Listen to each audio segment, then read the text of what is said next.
Hi, I'm Joe from Central Jersey Conrail and N-Scale, and welcome to episode 2. This episode, we're going to be going over track plan and design, talk about some of the research materials that I use in designing my track plan. Also be going over why I model Conrail. So let's get started. So why Conrail? Well, each of us out there models a specific railroad for one reason or another. Most of the people I speak to that I know, they chose a specific prototype railroad for one reason or another. I mainly find that it has to do with something during their childhood. When I was young, my first 4x8 layout was an N-scale layout that was given to me by my grandfather. So as I was getting older, I started mowing lawns, getting allowance money, and shaving up so that I could go to the Allied Hobby Shop in the Ocean County Mall and purchase new rolling stock and locomotives. So one of the first pieces that I bought was a Model Power Alco Century 420, and it happened to be Conrail. Now it was bright blue, stuck out in the case. I don't know why I picked it, but I did. So from there on out, I found that every time I got pennies and dollars saved up, I'd be at Allied Hobbies buying something that had Conrail on it so it would match the locomotive that I bought. So then sometime later, around Christmas time, I received a book from my mother, and it was The History of the Pennsylvania Railroad by Timothy Jacobs. So as a young man, I attempted to read this book, and it had a reading level above my ability, so it was kind of like reading War and Peace. So in the book by Timothy Jacobs, it chronicled the history of the Pennsylvania Railroad, all the way from its inception through its acquisitions of smaller railroads in central Pennsylvania, and all the way up to its bitter fight with the New York Central. Also, it chronicles into the age of when freight railroads were starting to decline after the war, and also chronicled how New York Central and Pennsylvania Railroad threw in the towel and merged to form the Penn Central system. So as you get to the end of the book, it gets to this chapter here. This is the Conrail and Penn Central era. This chapter then proceeds to describe Conrail. And at this point, I'm a young man, and I have this locomotive that I didn't know anything about. But I saw the paint scheme, and it matched the chapter in the book, and I said, there's a eureka moment. So now you know why I model Conrail. So let's talk a little bit about the layout. First off, I've been throwing some terms around for prototype freelance. For you non-model railroaders out there who's been or new to the hobby and you don't really understand what prototype freelance means, let's just go over this. Prototype model railroading would be someone who has a specific railroad that they want to model, and they model it to the nut and bolt, how it's laid out, how the trains really operate, and pretty much just make a miniature version of the real thing. So that would be prototype. Freelance.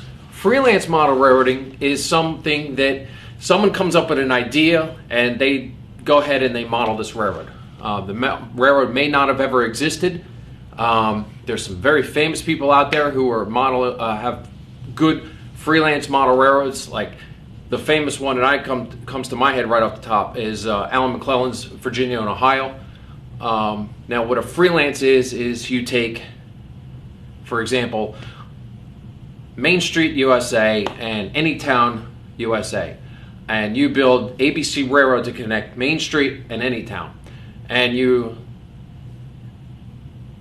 haul unobtainium from Main Street to Anytown, and you make widgets at Anytown and ship those out to the rest of the world. So that is the basic premise of a freelance model railroad. I'm planning on doing a prototype freelance model railroad. What that means. Okay, prototype. I like Conrail, I want to model Conrail. I like the region that I'm in and the rail system that's here. So I'm going to model that. However, I'm not going to model it the way it exists. I'm going to make some changes.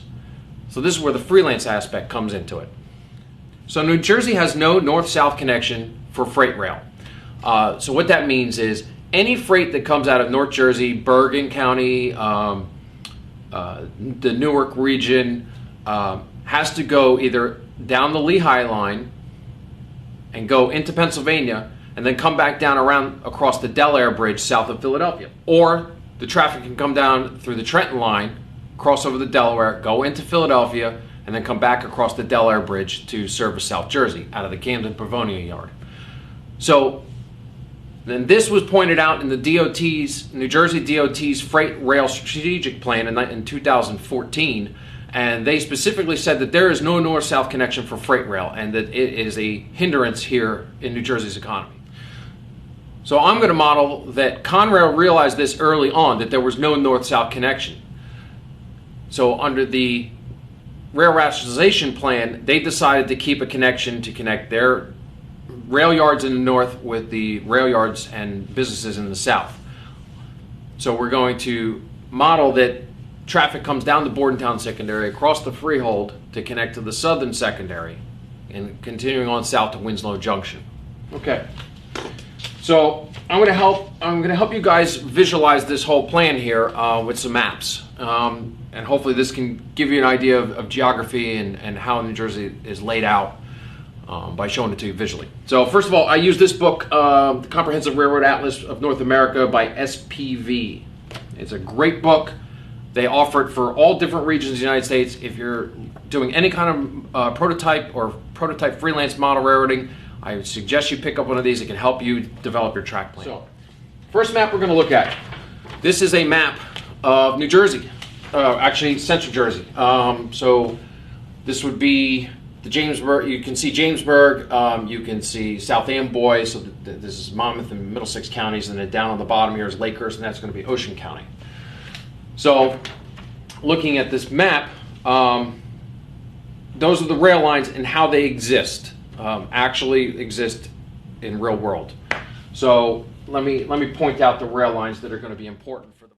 In this view, I've highlighted the orange route, and that's going to be the Bordentown Secondary. And at the very top of the Bordentown Secondary in South Amboy is a location called Brown's Yard. That's where all rail traffic comes out of most rail traffic, because I don't know absolutes. There is no absolutes. You have to account that there may be some other possibility, because I don't know it yet. But however, most rail traffic comes down the Chemical Coastline out of Newark. Newark's Oak Island Yard connects with the Jersey Coastline, which is a passenger line, and then comes across the Raritan River Bridge, which is, you see at the top of the map between Perth Amboy and South Amboy. That's the bridge. And then comes down and connects to the Bordentown Secondary.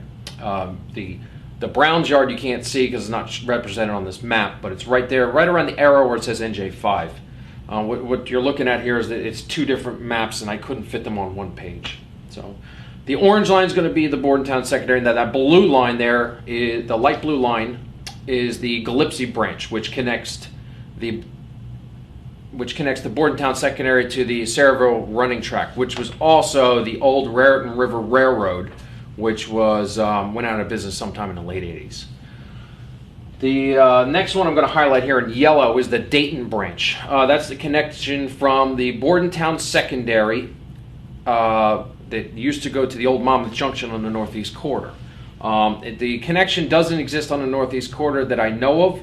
However, there's major industries in Dayton that are still served by rail. The next color, it's this dark blue color. That is the Freehold Secondary. As you can see, it goes from Jamesburg down to Freehold.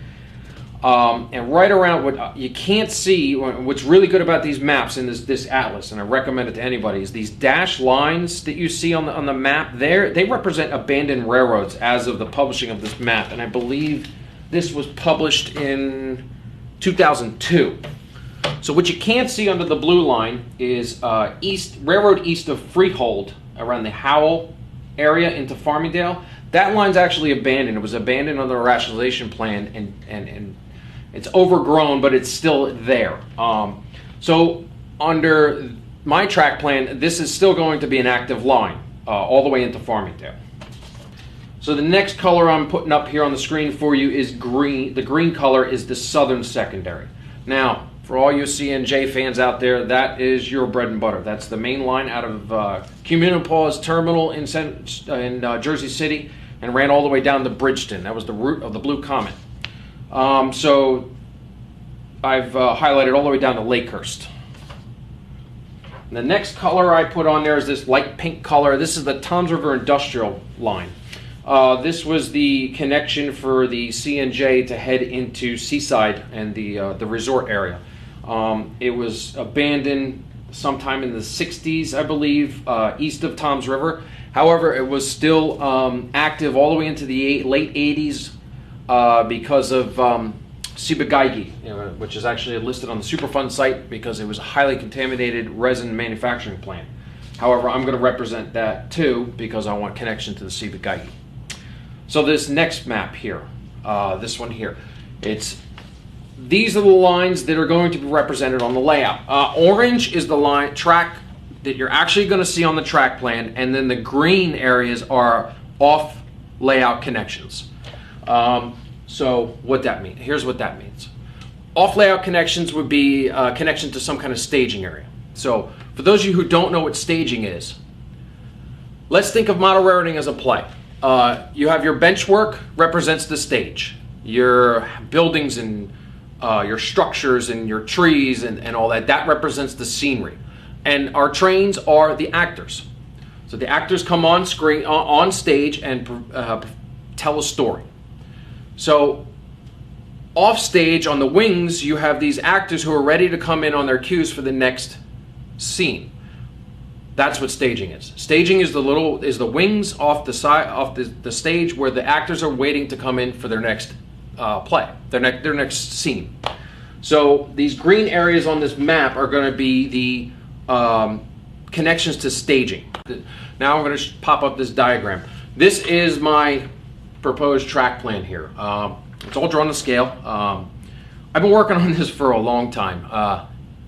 When I was in the Navy from 98 to 2004, I did a lot of armchair model railroading. I read tons of books, tons of magazines. I developed this track plan, and just so happened that now's the time to put this tool into effect. I have the area to build it. I've developed it to fit into this 11 by 14 format.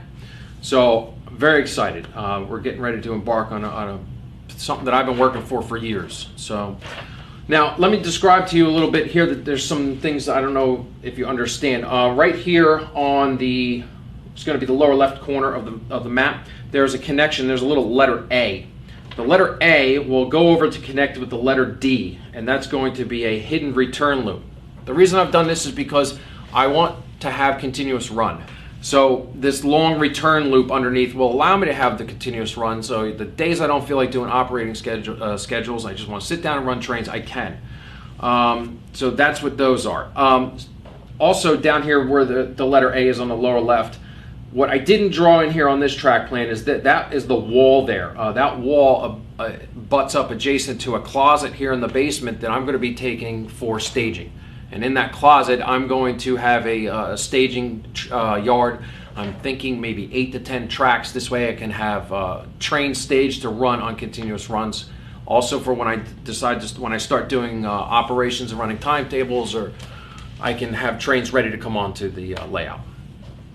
So, and if you look at the map, you'll see a connection B. Connection B is that's going to be the Dayton connection to the Dayton branch. That'll go off under the layout for staging.